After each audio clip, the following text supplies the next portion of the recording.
Bismillahirrahmanirrahim. Assalamualaikum warahmatullahi wabarakatuh. Selamat pagi Bapak, Ibu, dosen, serta teman-teman semua. Perkenalkan, nama saya Raffi Atriansa, NPM 203240818. Dan saya Muhammad Ibnu Farel dengan NPM 2032414. Dan pada kesempatan ini kami akan mempresentasikan hasil studi kelayakan usaha dengan judul Ayam Goreng Tradisional di Kota Bandung. Yang pertama ada latar belakang. Kota Bandung dikenal sebagai kota wisata kuliner dengan masyarakat yang gemar mencoba berbagai jenis makanan. Saat ini, tren kuliner didominasi oleh makanan cepat saji dengan ayam crispy dan ayam geprek. Namun, peluang untuk menghadirkan cita rasa tradisional masih terbuka lebar. Berdasarkan hal tersebut, kami mengusulkan usaha ayam goreng tradisional, yaitu warung makan sederhana serta yang menyajikan ayam goreng bumbu kuning non crispy dengan cita rasa rumahan disertai dengan sambal khas dan lalapan segar. Slide selanjutnya, ketujuan dan konsep usaha. Tujuan usaha ini adalah untuk menghadirkan kuliner tradisional yang lezat, sehat, dan terjangkau sambil melestarikan resep ayam goreng bumbu kuning khas Jawa.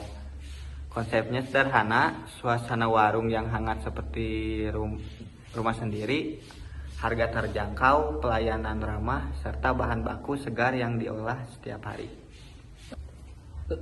Yang selanjutnya ada analisis pasar dan operasional.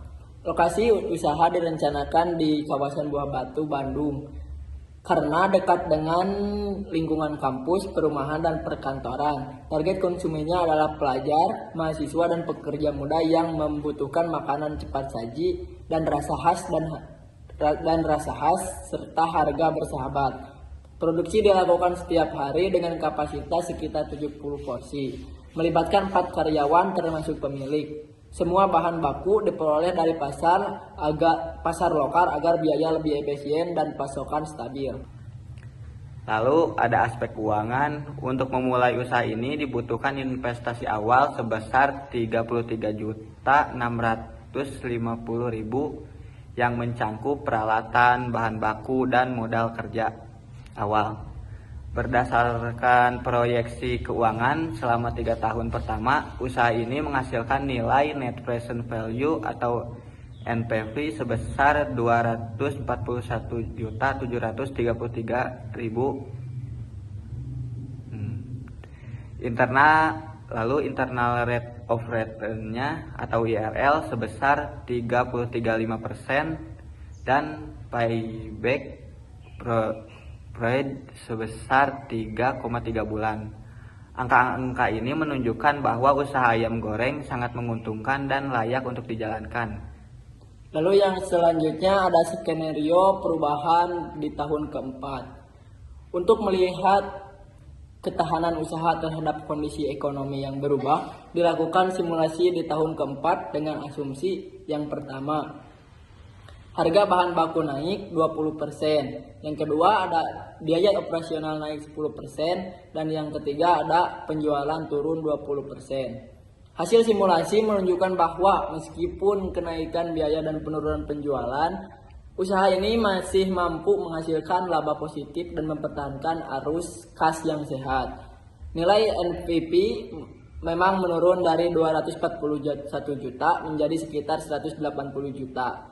Namun tetap positif, yang artinya usaha masih layak dijalankan meskipun menghadapi tekanan ekonomi.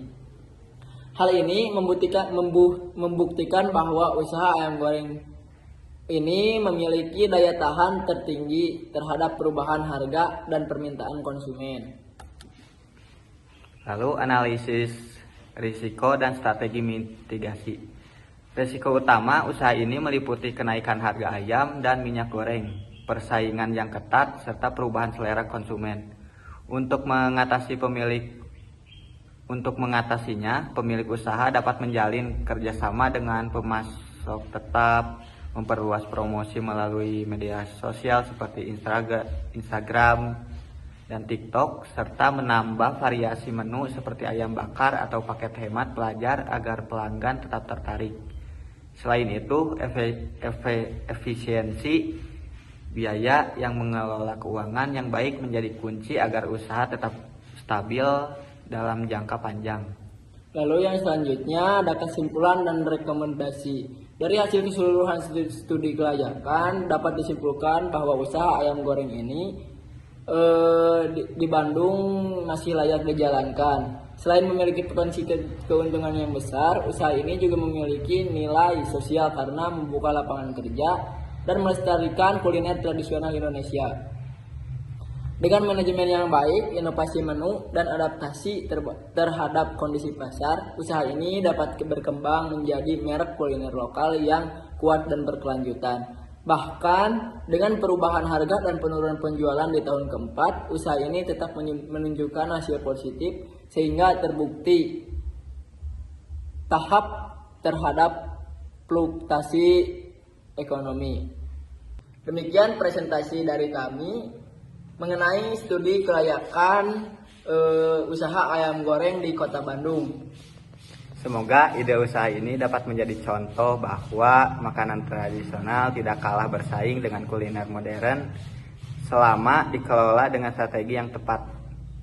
Terima kasih atas perhatiannya. Wassalamualaikum warahmatullahi wabarakatuh.